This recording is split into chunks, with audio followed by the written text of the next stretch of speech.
छी सब सखी बहिनपा। हम प्रभा झा जबलपुर से बजै छी। सखी बहिनपा संगीत गीत नाद प्रतियोगिता में हमर नंबर 37 अछि। हम एकटा भगवती के गीत गबै छी।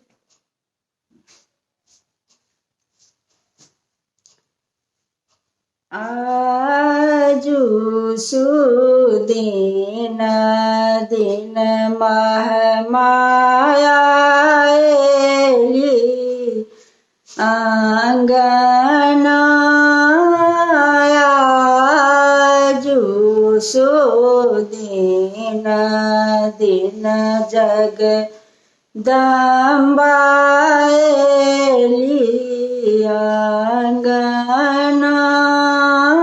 जो हम जनितौं माता एती दूध निपबितौं आंगना।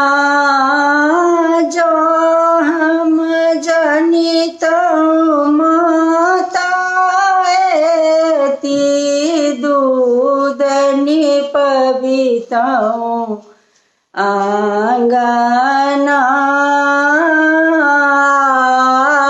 आजु सुदिन दिन महमाया एली आंगना। की माँ के बैसक देबनी की देबनी ओठ गानिया। आजु सुदिन दिन महमाया एली आंगना। कंबल आसन बैसक देबनी कलसा देव ओठ गानिया।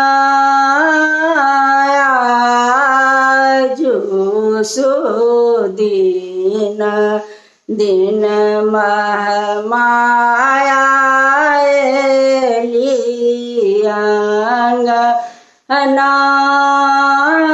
किए माँ के भोजन देबनी किए देबनी जल पीबना। आजु सुदिन दिन महमाया एली आंगना। खोआ मिसरी भोजन देबनी गंगा जल देव जल पीबना। आजु सुदिन दिन महमाया एली आंगना। कौन छागर धूर बनाएब कौन देव बलिदान। आजु सुदिन दिन जगदम्बा एली आंगना।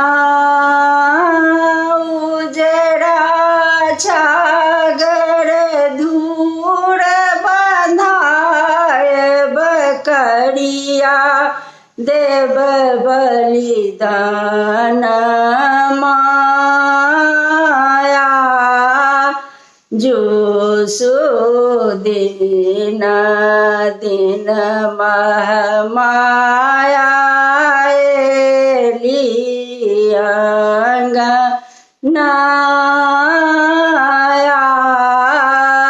जो सुदीन दिन जगदम्बा एली